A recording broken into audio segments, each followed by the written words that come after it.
बिस्मिल्लाहिर्रहमानिर्रहीम अस्सलाम वालेकुम मेरे वेखण वाले भैनों ते भरावो खुश आमदीद करदी हाँ तुहाडे अपने चैनल देसी फैमिली फ्लेवर ते और उम्मीद करदी हाँ कि तुसीं सब खैरो आफियत दे नाल होगे। अल्लाह पाक मेरे वेखण वाले सारे भैन भरावां नूं खुश आबाद रखे और दिल दीयां जायज़ नेक दुआवां कबूल करे। आमीन सुम्मा आमीन। बिस्मिल्लाहिर्रहमानिर्रहीम। जिदा कि तुसीं जानते हो कि रमज़ान अल मुबारक का महीना माशाल्लाह चढ़ गया अज। ते देखो मेरे पिछे माशाल्लाह सलात सलाम पढ़ी जान डई ही कि ना माशाल्लाह अच्छा लगन डया है, बहुत प्यारी लगन डी। और मैं ना इमली दी बनाने लगी चटनी। अज चटपटी इमली दी चटनी बना लगी, बहुत ही ज़बरदस्त और मज़ेदार, ਜਿਹੜੇ मतलब ਤੇ कि तुसीं पकौड़ियां नाल भी खा सकदे, समोसिਆਂ नाल भी खा सकदे जो, कचौरी नाल भी खा सकदे जो, जिस तरह तुहाडा दिल चाहे तुसीं खा सकदे जो। इस मेरे नाल जुड़े रहो और वीडियो एंड तक वेखियो। हुण मैं इहदा इमली दा मतलब परक जिहड़ा अलग कर लिया वा और गुठलियां जिहड़ियां मसल लिया हत्थां दे नाल। हुण आपां इहनूं छानण लगे आ। छान के ते इहदा जिहड़ा वा ना आपां परल जिहड़ा अलग करना और गुठलियां अलग कर लैणियां। 3-4 घंटे पहले मैं भई सीगी। बिस्मिल्लाहिर्रहमानिर्रहीम। अच्छी तरह इन्हें छान लेंदे, छान के इहदा जिहड़ा ना जिहड़ा वा अलग कर लेंदे और गुठलियां जिहड़ियां इहदियां अलग कर लेंदे। रमज़ान मुबारक दी स्पेशल एक सौगात हुंदी आ, इहदे तो बगैर जिहड़ी अफतारी अधूरी हो जाती है।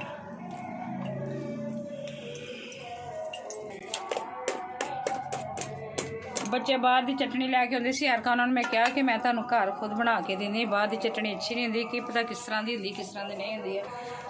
अपने हत्थां नाल बनाई होंदी, साफ सुथरी होंदी है, 100 दफ़ा ते हत्थ धोई दे आ ते फिर वो साफ सुथरी चीज़ जिहड़ी आयल भी अच्छे पींदे, मसाले भी अच्छे साफ सुथरे।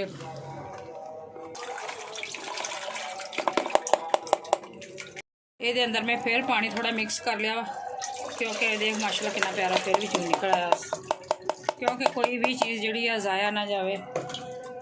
बस गाढ़ा करने वास्ते रख देंगे ते ढक्कन देता वा। ते हुण चलो मैं तुहानूं दसदी हुण जेह्ड़ा समान इहदे अंदर ऐड करना वा। एक पाव इमली सी ते एक पाव गुड़ वा, इहदे विच थोड़ा जिहा रखांगी, बाकी सारा पा देवांगे। ते आ थोड़ा कॉर्नफ्लोर मैदा वा 2 चम्मच भर के, ते आ हैगा वा काला नमक ते जीरा ते कटर मिर्च ते आ वा अपना नमक 1-1.5 चम्मच नमक दे, ते आ सिरका वा, आ रेड कलर वा थोड़ा कलर देने वास्ते, आ सिरका वा ये कि लम्मे अरसे वास्ते रखनी होवे चटनी ते पाईदा वा। इहदा करके जिहड़ा वा ना चटनी खराब नहीं होंदी, महफूज रहिंदी है। हुण इहदे अंदर कटर मिर्च चली है, इहदे जीरा ऐड करन लगे 1 चम्मच, इहदे अंदर नमक चलिया वा 1 चम्मच। हुण गुड़ ऐड करन लगी हैं,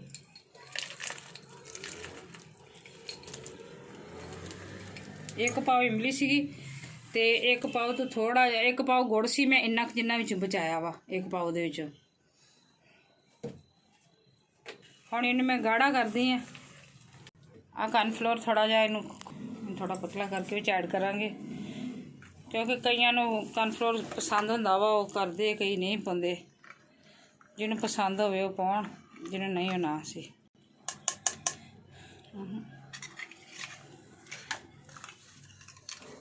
इन्हूं सही तरह मिक्स कर लेना, क्योंकि इहदे अंदर कोई गुठली ना रह जाए। इहदे अंदर थोड़ा ना फ्रूट कलर मिक्स कर दें, क्योंकि इहदे नाल इमली का कलर बहुत टेस्टी हुंदा। मैं इस तों इहदे अंदर ही करांगी, कलर अच्छा हुंदा वा। आ कॉर्नफ्लोर मैदा जिहड़ा वा उहदे अंदर ही मैं फ्रूट कलर मिक्स कीता वा, क्योंकि इहदे नाल कलर बहुत ज़बरदस्त हुंदा। इहदे अंदर काला नमक चलिया 1 चम्मच, इहदे अंदर सफेद सिरका 1 चम्मच पाउण लगी, क्योंकि तुहानूं मैं पहले भी दस्सिया कि लम्मे अरसे तक जे चटनी रखनी होवे तो खराब नहीं होंदी। आ 1 चम्मच। रमज़ान मुबारक का महीना माशाल्लाह चढ़ आया वा। अल्लाह पाक सोना नसीब दे करे, रोज़े रखने नसीब करे, नमाज़ां 5 वक्त पढ़ने की तौफीक देवे सब नूं। सब मुसलमाना भैणा भरावां नूं बिस्मिल्लाहिर्रहमानिर्रहीम। हुण पानी काफ़ी हद तक खुश्क हो गया वा। हुण आपां इहदे विच पाउणगे कॉर्नफ्लोर ते कलर जिहड़ा फ्रूट कलर जिहड़ा मिक्स कीते असीं दोने, वो बस इस तरह आस्ते आस्ते पाई जाओ ते चमचा फेरी जाओ। माशाल्लाह देख कितना गाढ़ा हो गई, कितनी ज़बरदस्त चटनी बन गई। माशाल्लाह अल्हम्दुलिल्लाह, शुक्र अल्हम्दुलिल्लाह। अच्छा लोग ये पाते चारू मगज़ पाते आ, बदाम पाते, मेरे बच्चों नहीं पसंद तो असी वो चीज़ नहीं पाई।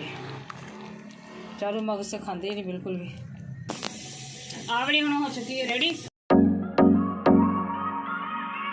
आप बनाते आलू बुखारे की चटनी। आ चलिया वा एक पाव आलू बुखारा, ये अंदर पानी ऐड कर दिया। 7-8 घंटे हो गए इनू तकरीबन इनू भे के रखे इनू। ते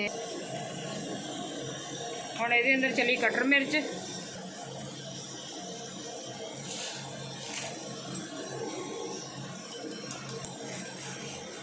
हुण इहदे अंदर चलिया गुड़, अद्ध पाव गुड़ वा।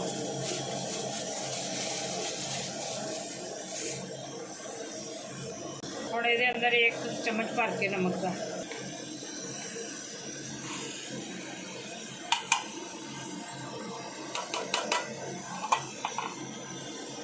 कॉर्नफ्लोर तैयार कर लेंगे, थोड़ा जहा वो पा लेंगे। फ्रूट कलर चलिया बस इन्ना कुछ अंदाजे ना देख लो।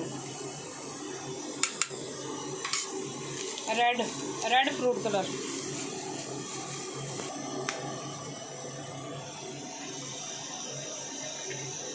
माशाल्लाह अजान भी आंदी पहलियां तराबियां। अल्हम्दुलिल्लाह, अल्लाह पाक सोना खैर आफियत दे नाल रोज़े रखने की तौफीक देवे, सब दे बच्चों में हिदायत देवे, हर कोई रोज़े रखे। देखो माशाल्लाह कितनी ज़बरदस्त हो। ये अंदर 1 चम्मच जीरे का जान है, भुन्या और कुट्टा जीरा। हम ये अंदर आप ऐड कर लगे कॉर्नफ्लोर और कलर फ्रूट कलर जोड़ा।